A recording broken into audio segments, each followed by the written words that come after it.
All right. Hey, everyone. We are live now in Lit RPG Group. I'm super excited to be here. And I only had about 2 minutes because I was moderating the snarky AI panel and then I had my takeover. So I was like, what am I going to talk about? We just spent an hour with some awesome authors. How am I going to follow this up and what am I going to talk about?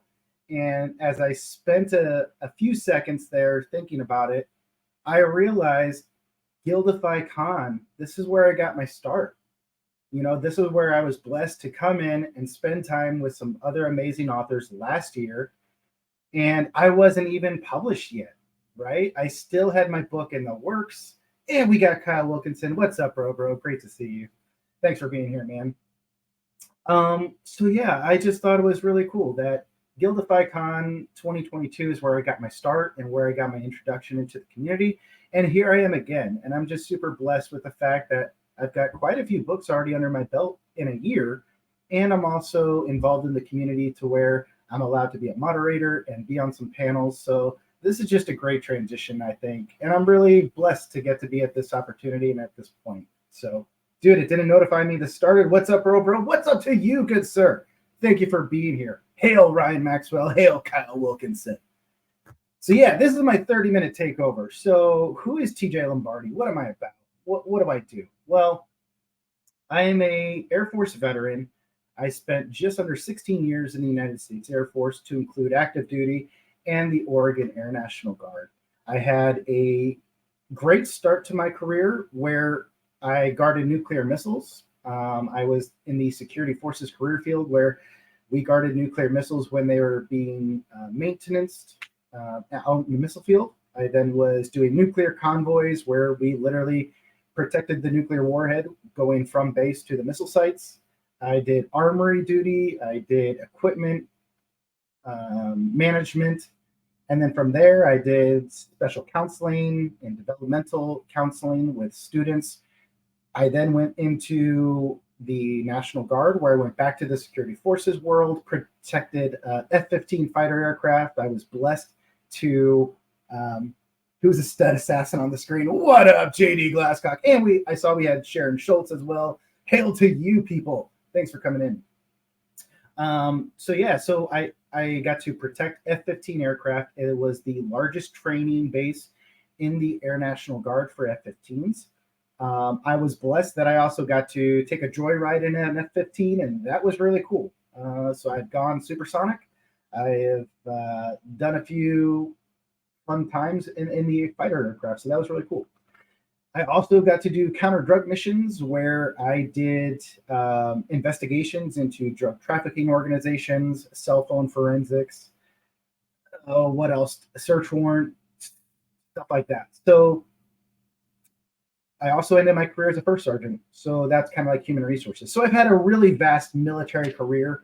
And I think a lot of that has lent into my writing. So Scott Jeans, hey, Jeans, Giannis. What up, Scott J? Hey, everyone, TJ, and you did a great job in the last panel. Thanks. Thank you. I really appreciate that feedback. Thanks a lot. I hope your book downloaded and it's in the queue. Oh, I have your book. Thank you, JD. I appreciate that. You won't regret it. So Kyle asked, how has my military service helped in creating the world and the book? So I have two different series that we can talk about. And Geneva, do you want to share the screen so people can see?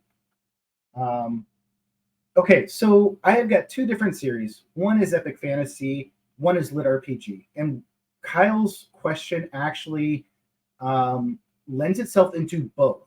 My military experience and my military career has definitely helped me write in both series. But let's start over here. So the Epic Fantasy series, this is the series that I had started and I'm still writing in when I did Gildify Con last year. And I had the Dying Breed Hunters and the Dying Breed Injustice written. They just weren't published last year for Gildify Con.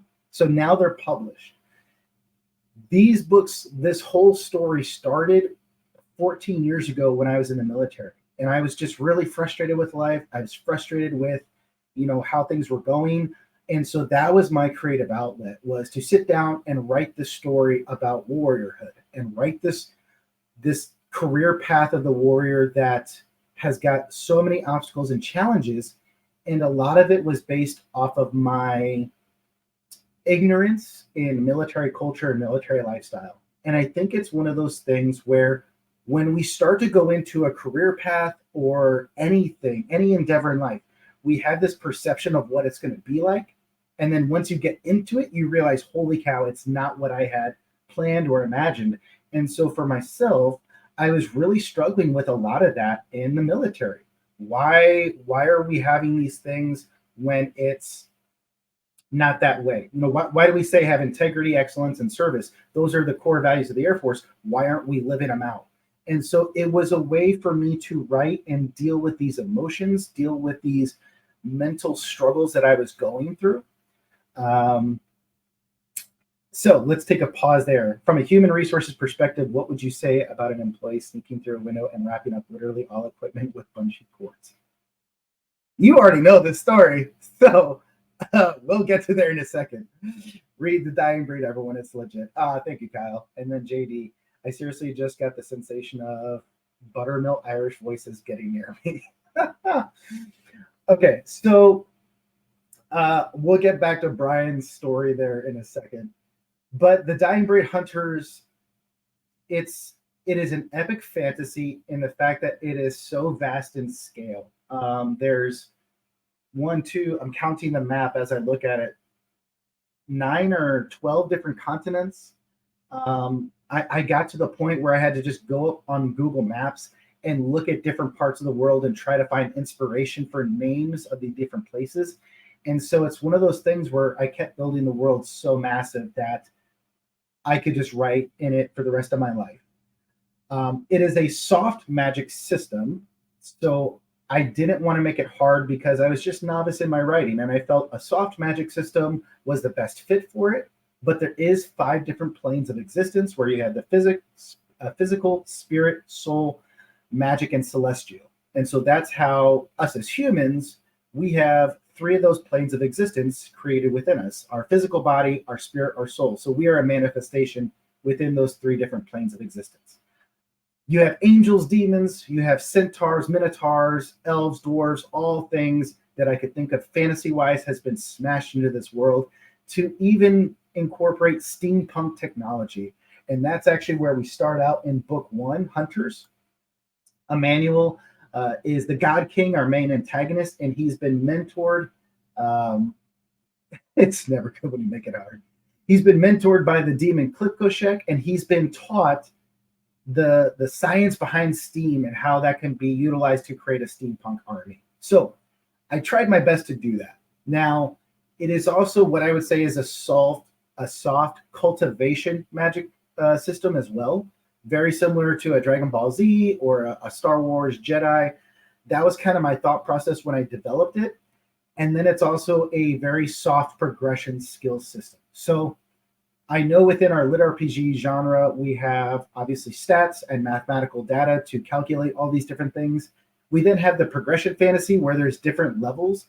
I went on the soft side of that to where the main character is progressing their skills, but it's not a defined leveled system. And one of those reasons were TWSS. I don't know what that means, Kyle. I don't know what that means. I feel really embarrassed now because I don't know what that means. Anyways, the soft progression system was, a fighter could cultivate their own power within those planes of existence. Oh, I see the message in the private chat. That's what she's. Oh, awkward. Okay. Anyways, moving on.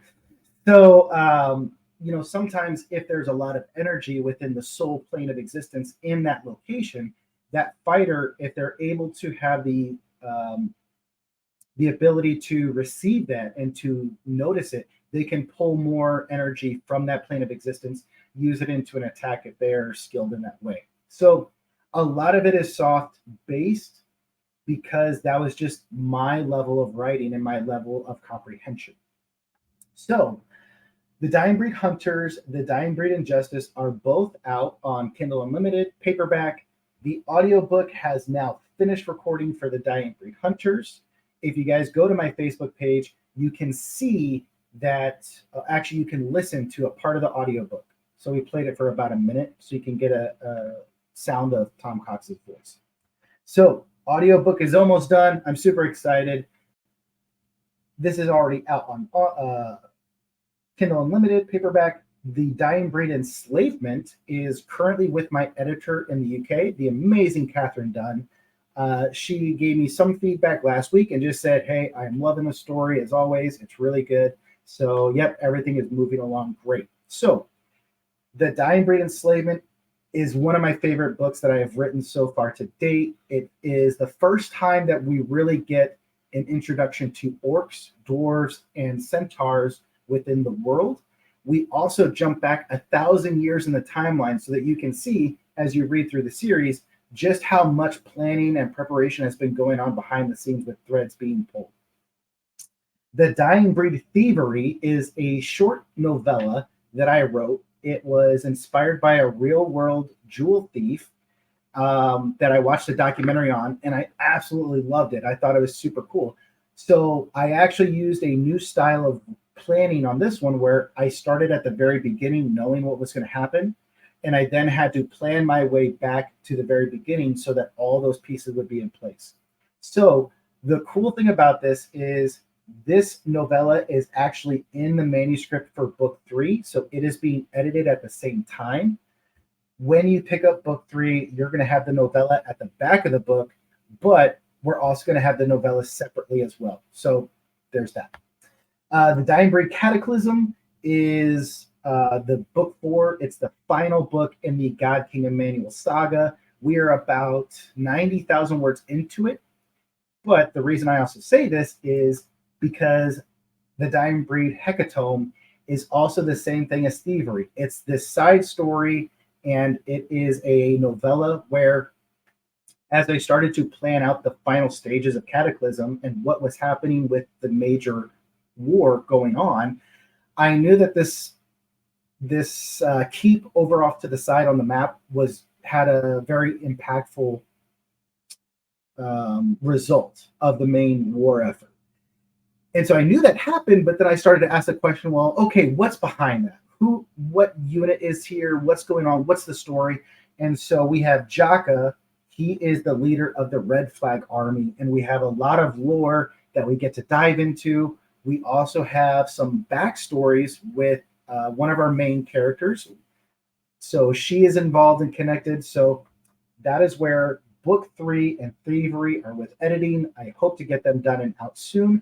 And then this is my current focus in writing. I hope to have that done as soon as possible because I really want to have that complete saga. So my military experience has really tied into the development of the military structure, the combative training that our main character goes through, to which I was really blessed. I've gotten a lot of positive feedback that the training sequences were some of the best written that readers have found. So that's where my military experience has really come into play. So that is my epic fantasy series. Now, I saw that there's a few questions. So are your works available in audiobook format? Still working on it, Sharon. So that at least with this series, and I'll talk about that in my next series too. How did you choose your creative editor?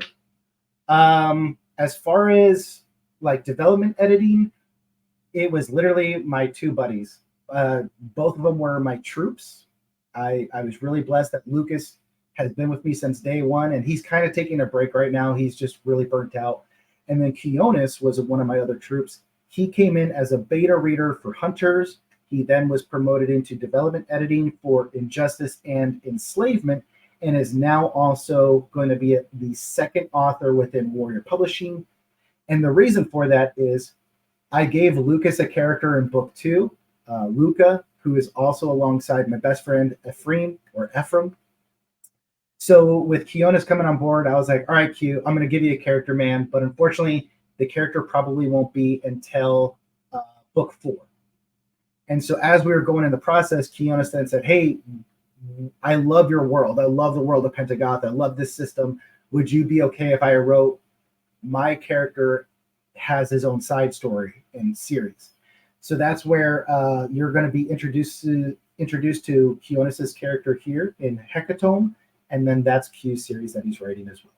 So everyone needs to check out TJ's page on YouTube, the Dying Breed page, to get a snippet of the audio. It's awesome. Thank you so much, Ryan. I appreciate that. Can we get a link for those, Sharon? And thank you, Geneva. I appreciate that. Okay, let's see. Okay, so that's my epic fantasy story series. Now for the lit RPG, Call Sign Bloodbath. I would not be a lit RPG author today if it wasn't for Brian Norden really pushing me to become a lit RPG author, but then also throwing down the challenge of, dude, I want to see a lit RPG book out of you. So my military experience within lit RPG, while this was going on, and it was 2 months after Guildify Con last year.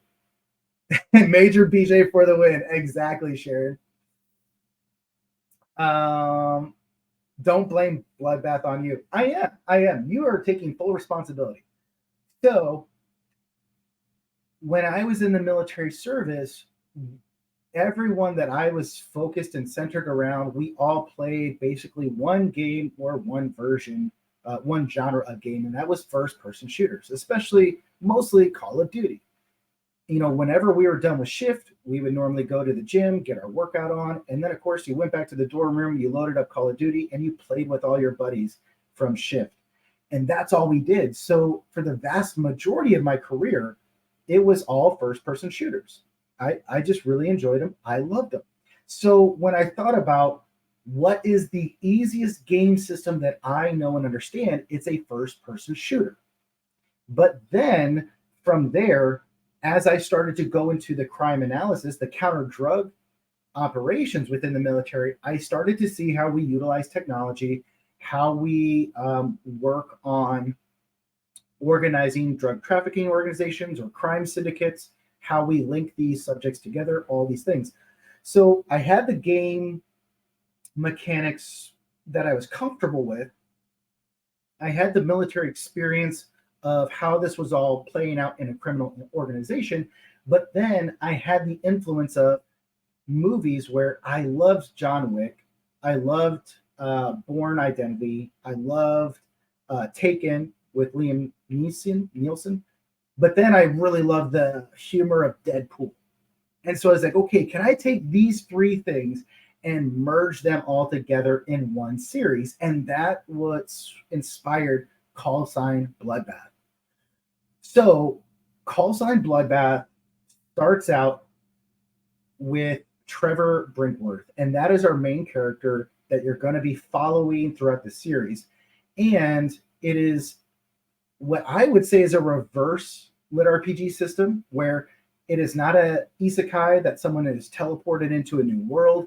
It is literally game mechanics that are incorporated through neurochip technology. And I thought this is what brings it to the real world, and how we can see technology is getting to a place that technology can merge within organic matter and within our own body's physiology. So Trevor is given a neurochip installed into his brain that allows his brain to take the energy and basically lock in his skill progression as he goes on.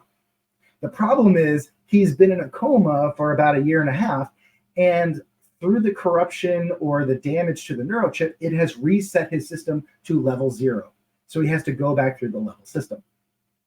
Call Sign Bloodbath is really your foundation into this new world, very similar to John Wick, where you see that there are shadow organizations that are incorporated into certain government systems. Certain governments may use scalpel agency for doing certain things instead of using their more traditional methods, because they don't want it on paper that they're trying to be trying to influence certain parameters within other countries or states, whatever. So Call Sign Bloodbath is your foundation into this new world. It's your foundation into Trevor's character, but he also has this glooming past that continues to haunt him. The only thing is, because of the coma, he can't remember it. So he's trying to really rebuild himself as a new person, rebuild himself as not the old version that everyone remembers him as. And then, so we'll pause here. Call Sign Bloodbath is now available on Royal Road. It is complete, it is uploaded, and I hope you guys will check it out. It is written for mature audiences. Enmity, book 2, is by far the most in-depth book that I have written so far. It is currently, well, actually, what's really cool is I have it here. So I got this printed up as a tester to see how it goes, and I love the formatting. I think it does great.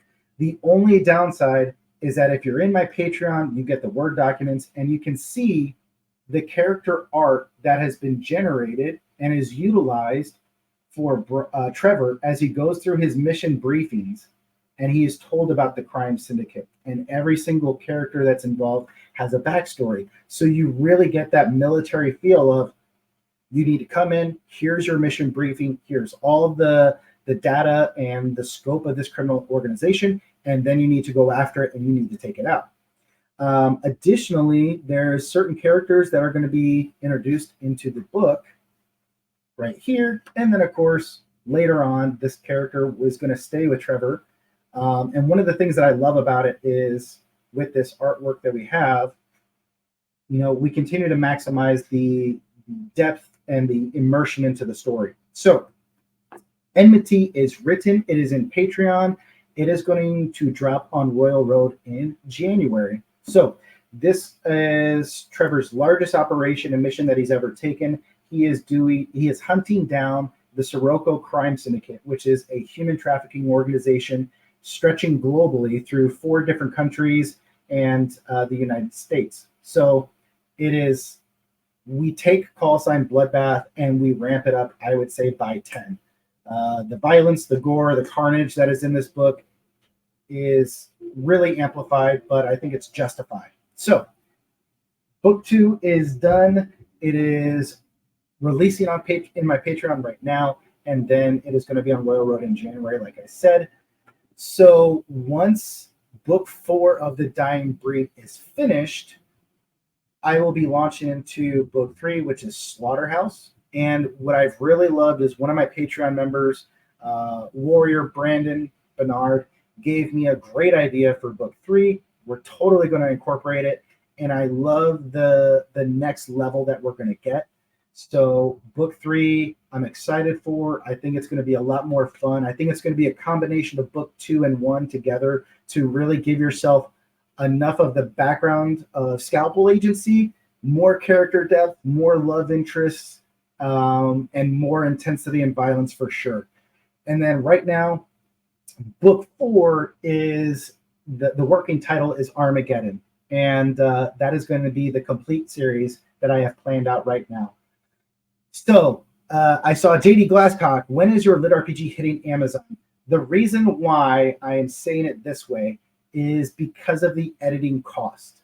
So right now, I saw Sharon commented. I didn't read it, but I was like, I think I know what this question is, and it was right what I was about to answer. Who is the narrator for the Lit RPG series? So right now, Joseph Daniel, otherwise known as Jodan, he has been picked as the narrator.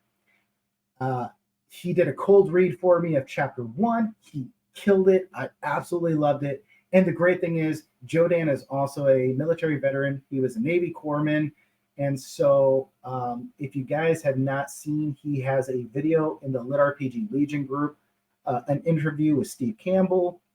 I got to hang out with him at Dragon Con this year. And when he read the chapter 1, he absolutely nailed it. So the plan with that is Jodan is currently writing his first Lit RPG story as well. So he is focusing on that. What my current plan is I'm going to write book 3 and book 4, have them completely done, and then send them all to my editor, Catherine, at one time. So she is going to literally edit books 1 through 4 at once. I then will have, thank you, Facebook user, and Facebook user too. I love Joe. He's so awesome. One of the nicest guys you can meet. Thank you, Facebook user. I appreciate both of those. So all 4 books I plan to get edited all at once, then have Jodan record all 4 books at once, and then we will do a rapid release. So I could think hopefully and positively and optimistically that we could have all this done at the very beginning of January in 2024 and have a mass release at the end of 2024. But that would be the goal. That would be awesome. I just don't know if we'll be able to actually execute on that. So for right now, if you really want to check out book 1 and 2, you can join my Patreon. But just know those books are going to go up on Royal Road first. So you can follow me on Royal Road as well, and then get a glance at them. You just won't get the immersion of the character profiles because I just don't know how to upload those images into Royal Road for release. So that is that. Oh, it's Dawn. Hey, Dawn. Yeah, it happens, right? Yes, absolutely. Full optimism. So that's where I'm currently at. Now, granted, there's other books in the works, other thoughts and ideas of what I want to do.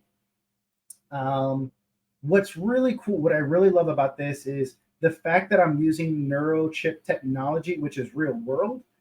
It's super, I think it's a super realistic thing. And this series is actually what's going to lead up to a follow-on lit RPG series, which is going to be my post-apocalypse. Um, I might just do one massive book in that series. It's connected with the technology, it's connected with the world, but it's going to be separate in its storyline, so you can do independently. Um, so I'm really excited about that because I did spend a year and a half with Klamath County Search and Rescue. So I really am we're going to have the scene set in Oregon. And I'm really excited because I'm going to have the main character travel through a lot of the area of Oregon and get to experience it. But I want to bring in a lot of that experience from search and rescue with having to survive out in the wilderness, having to have this more realistic approach to the storyline. And what was really cool, yay, there you go, Don. Great to see you. What was really cool about that is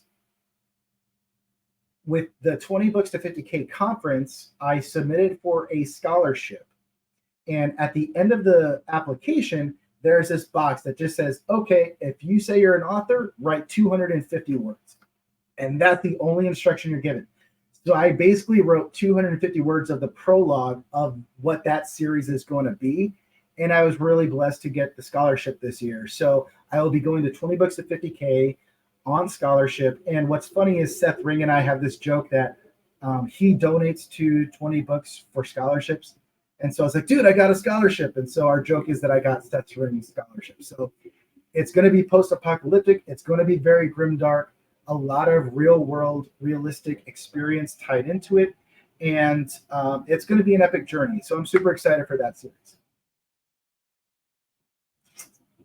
Thank you. Oh, Erica. Hey, thanks, Erica. I really appreciate that. So any other question? Oh, wait, book 1 is already on Royal Road, isn't it? Yes, Ryan Maxwell. So like I said, Call Sign Bloodbath is on Royal Road now. It is complete. So if you guys want, you can go check it out and see.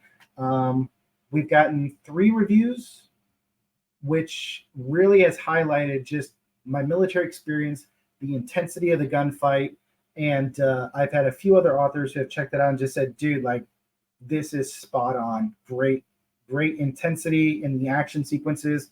I've used a Brazilian Jiu-Jitsu martial artist who's a good friend of mine. He was kind of my development editor for the melee fight scenes to make sure that they were accurate in the moves, accurate in the combative striking sequences. And he's like, dude, you freaking killed it. So I'm really excited about that. Oh, we got Q in the chat. Let's go, buddy. Thanks, bro. So yeah. Okay, I got a minute left. Where can you find me? Where can you connect with me? Right here. Oops. I don't know if I can zoom in on this. Okay, I can't put it in the comments. I can put in the private chat for Geneva. So there's a lot of different places that you can connect with me on. You can connect with me on Facebook, on Patreon, on Twitter, TikTok, YouTube. One of the things that I love to do is every Saturday. Let's go ahead and stop this. So almost every Saturday, I try to do updates where I tell you guys what's going on in my world. And then on Sundays, I really love to do author AMAs and interviews with other authors of all genres. So if you guys want, make sure you connect on YouTube, on Facebook, and you guys can tune in and we can have a great time. But that is all my time. Man, that 30 minutes went quick. So thank you everyone for tuning in. I will be a part of the conference all this week. I will be moderating and on panels, and you guys can hit me up on private chat if you want to talk more. So thank you so much for tuning in, you guys.